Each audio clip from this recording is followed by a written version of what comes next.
संचालकांवर या संपूर्ण घटनेची जबाबदारी?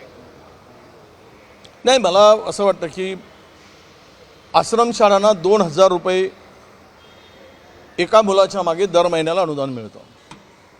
2000 रुपयामध्ये जेवण, पुस्तकं, त्यांना कपडे, ड्रेस, तेल, कंगवा सगळं काही द्यावं लागतं. आता 2000 रुपयामध्ये पोरांचं पोट भरतं काय? जे 2000 रुपये 2014च्या पूर्वी होते 1200, आता महागाई किती वाढली, 70 रुपये खाण्याचं तेल 200 रुपये झाला आणि हे 1400चं अनुदान 2000वर नेले 10-12 वर्षामध्ये.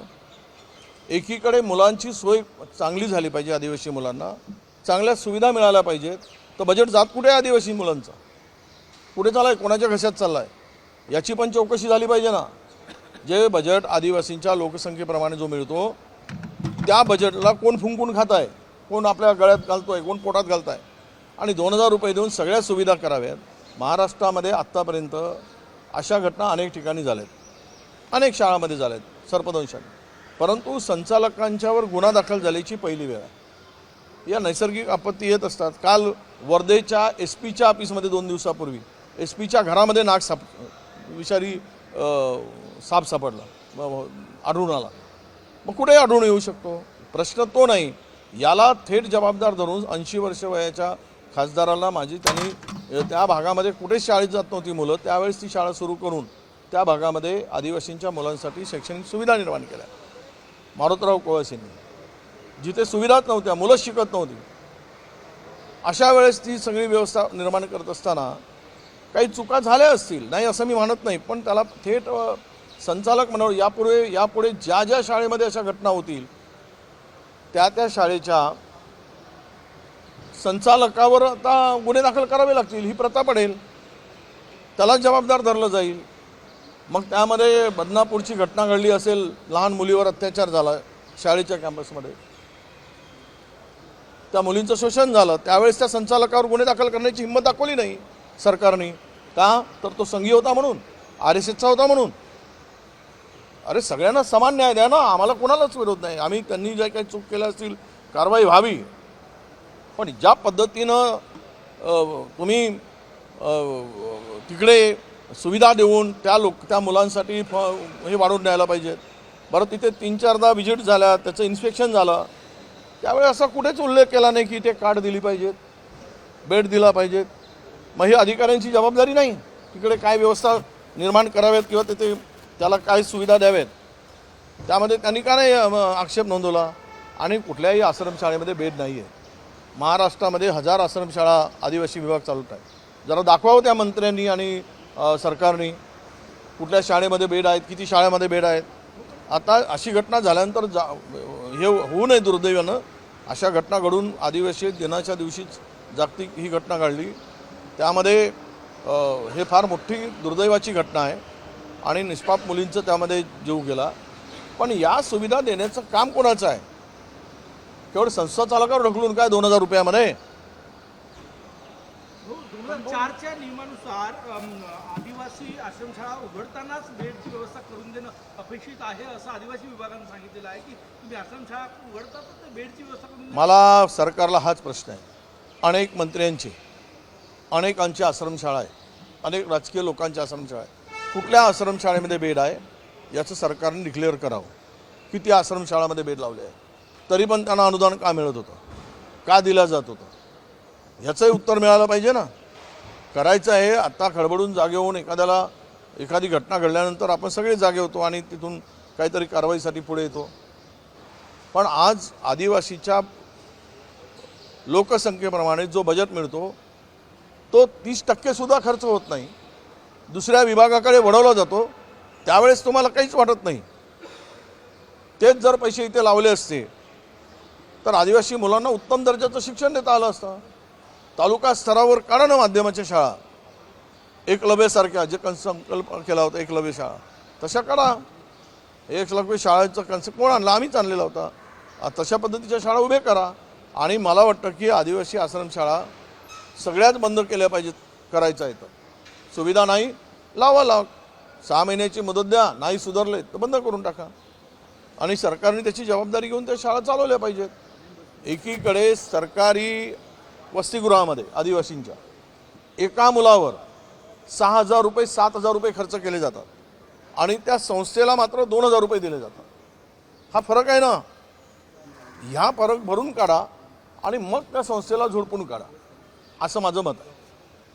ओबीसी संदर्भात नवीन आकडेवारी मिळाली की मनोरंजनाच्या 58 लाख नोंदीचा दावा करतात. खरं तर त्यातल्या 37 लाख नोंदणी ह्या 1987 ते 2023च्या दरम्यानच्या. असा एक याच्यावर पांघरून कोण घालताय मला माहीत नाही.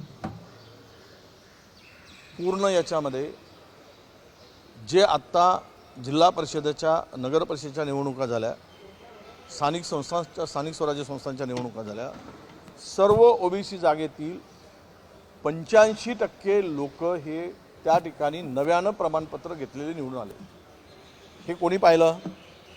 तिथला मायक्रो ओबीसी असेल, छोटा समाज असेल, त्या समाजाला तिकडे अजिबात संधी मिळाली नाही.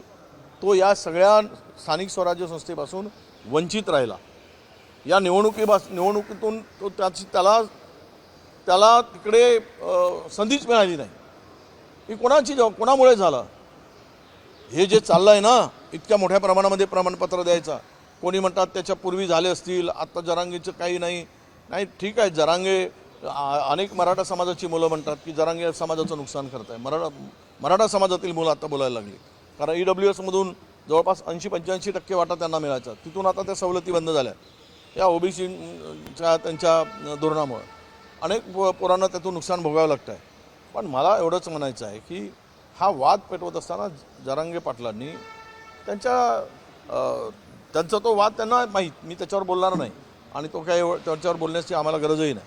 पण प्रश्न असा येतो की या लोकांनी सरकार म्हणून का झुकते आहे, का मान वाकवून त्याच्या दरवाजात जात आहे? एवढी लाचारी सरकार का बघतं? एवढं म्हणजे निष्क्रियपणा आहे की किंवा यांचं हे सरकार बनून एवढा त्यांच्या आंदोलनाला का घाबरते? आणि आज जे ते वक्तव्य करत आहेत, बावनकुळेवर वक्तव्य म्हणजे महसूल मंत्र्यावर ते बोलावं, याचा अर्थ असा आहे की मंत्र्यावर दबाव टाकणं आणि त्या दबावातून ज्या जात पडताळणी समिती आहेत त्यांच्यावर दबाव टाकायचा आणि मग त्या सगळ्या व्हॅलिडिटी क्लिअर करून घ्यायच्या. हे त्यामागचं कारण आहे आणि यासाठीच ती खेळी त्याला त्याचे सल्लागार देतात. महसूल मंत्र्यांवर जरांगे पाटील जी टीका करतायत ती यासाठीच करताय की हे प्रमाणपत्र पारित करा, दबाव आणावा, यासाठीच आहे ते, दुसरं काही कारण नाही. अरे कोणीही मंत्री असेल ते रिमार्क देणारच ना, चौकशी करा म्हणून सांगणार. त्यामध्ये काय एवढं त्याला टार्गेट करायची गरज होती? पण ह्यामागे त्याचा उद्देश एवढाच आहे की व्हॅलिडिटी करत असताना त्या व्हॅलिडिटी समित्यावर ज्यांना कशी ज्युडिशरी पॉवर आहे त्यावर दबाव टाकून आपलं इगीत साध्य करायचा प्रयत्न आहे त्यांचा. विनोद तावडे आणि सुप्रिया सुळे काल एका गाडीत प्रवास केला. काही दिवसातल्या राष्ट्रवादी पवार गटाच्या ज्या हालचाली आहेत त्या एनडीएच्या जवळ जाताना दिसत आहेत, तुम्ही कसं बघताय? आता आम्ही यावर काही बोलण्यापेक्षा फार काही वाट बघायची गरज नाही आहे. जे काही त्यांच्या मनात आहे ते क्लिअर होईल. ते म्हणतात की आमचा असा उद्देश नाही, आम्ही विकासासाठी भेटतो, याच्यासाठी भेटतो, वारंवार भेटत आहेत. त्यामुळं यावर आता एखाद्या गाडीमध्ये बसून दोघांनी ते गेलेत म्हणजेच ते त्यांचं काही मनात आहे असं मी मानायला तयार नाही. आणि काय त्यांच्या भूमिका आहेत त्या भूमिका आज जरी काही सांगत नसणार तरी पण उद्या त्या भूमिका त्यांच्या स्पष्ट होणारच आहेत. त्यामुळे आम्ही वेट अँड वॉचच्या भूमिकेत आहोत. राज्यभरामध्ये रोडवर खड्डे पडलेले आहेत उपपंतप्रधान व्हायचंय, मात्र मोदींचा यामध्ये नकार आहे असं. आणि 5,000 कोटी शिवसेना विकली असाही आरोप त्यांनी केला. 5,000 कोटी शिवसेना विकली. आता कोण मला काय बोलायचं ते कोणाला कोणी विकलं, सगळा बाजारच मांडला आहे. म्हणजे मी सांगितलं की राजकारण महाराष्ट्रातलं असो दे की देशातलं असू दे, वेश्यालाही लाजवेल अशा प्रकारचं ती तरी बिचारी पोटासाठी करते. पण हे तर मात्र सगळं आपलं हेच अस्तित्वच विकून टाकतात. ती मजबुरीनं करते ती बिचारी.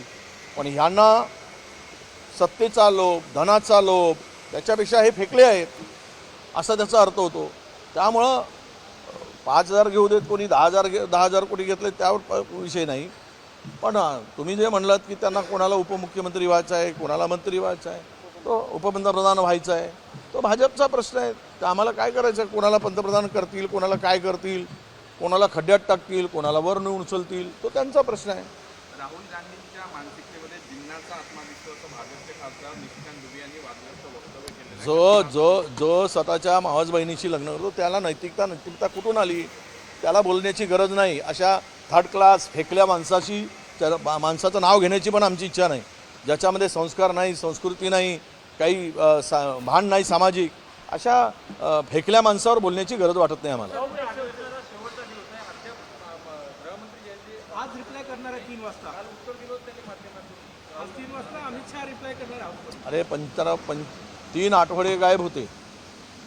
ते तिथला जंतर मंतरनंतर झारखंडला घडवून आणलं ते आंदोलन. पश्चिम बंगालचे मुलं आणले, भाजपाने घडवलं काउंटर करायसाठी ते आंदोलन. आणि आता सांगत आहे छाती रोखून की आम्ही उत्तर देतो. मग कुठे गेला होता 3 आठवडे? पंतप्रधान का नाही गेलेत? गृहमंत्री का नाही गेलेत? तिथे का उत्तर दिलं नाही? का हाऊसमध्ये चालू असताना गेले नाही? आणि आता शेवटच्या दिवशी जायचं ताकद हे दाखवत आहेत. तर राहुलजींनी सांगितलं ना, पहिले माफी मागा आणि मग उत्तर द्या. सांगा, पहिले माफी मागा त्याची. संपूर्ण राज्यामध्ये एक ट्रेंड पाहायला मिळतं. अनेक शाळकरी मुलं त्यांना शाळेत जाणारे जे रस्ते आहेत ते दुरावस्था सोशल मीडियाच्या माध्यमातून मांडत आहेत. नाही, आता मला असं सरकारला सांगणं आहे की सर्व ज्या शाळा आहेत ग्रामीण भागातील, त्या आता नव्यानं बांधणारा जो शक्तिपीठ आहे त्या रस्त्याच्या बाजूला आणा आणि समृद्धीच्या बाजूला आणा. म्हणजे जेवढे हायवे आहेत त्याच्या बाजूला सर्व शाळा उचलून आणा, म्हणजे रस्त्याची गरज पडणार नाही पोरांना शाळेत जायची. जो पैसा चालला आहे तो कमिशनखोरीमुळे या मोठमोठ्या प्रोजेक्टवर चालला आहे. गावातले लोक मेले काय, वाचले काय, खड्ड्यात पडले काय, यांना अजिबात लाज वाटत नाही. लाज शरम विकून खाली आहे सरकारने. म्हणून हे सगळी अवस्था महाराष्ट्राची झाली. रस्त्याची चाळण झाली आहे, त्याला हे सरकार दोषी आहे. का इन्फ्रास्ट्रक्चरच्या नावावर सगळा पैसा तिथे चालला आहे. 5-5, 10-10 हजार कोटीचे पॅकेज आणि मोठमोठे कॉन्ट्रॅक्टर 25-25, 40-40% कमिशन.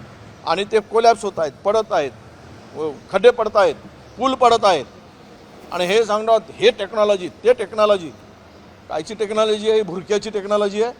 कसली टेक्नॉलॉजी आणताय आणि कोणाला मूर्ख बनवताय? हे मूर्ख बनवायचे धंदे आहेत कमिशनखोरीमुळं. मनोज जरांगे मुंबईमध्ये आंदोलन करण्याचा इशारा दिलेला आहे. कुठेतरी पुन्हा एकदा निवासावर जाऊन आंदोलन करतील अशी शक्यता व्यक्त केली जात आहे. ते सरकार बघेल आणि तो जरांगे बघेल. मला काय ते आम्हाला कशाला त्याच्यात पडायचं आहे? कोण कोणाची जिरवते जिरवा, एकमेकाची जिरवा. ते पहिले म्हणतो ना पाणी अडवा पाणी जिरवा. तर सरकारमध्ये दम असेल तर त्याची जिरवेल, याच्यात दम असेल तर सरकारची जिरवेल. एकामेकाला जिरवा, फक्त आमचं नुकसान करू नका ओबीसीचं, एवढंच त्यांना सांगणार आहे. धन्यवाद.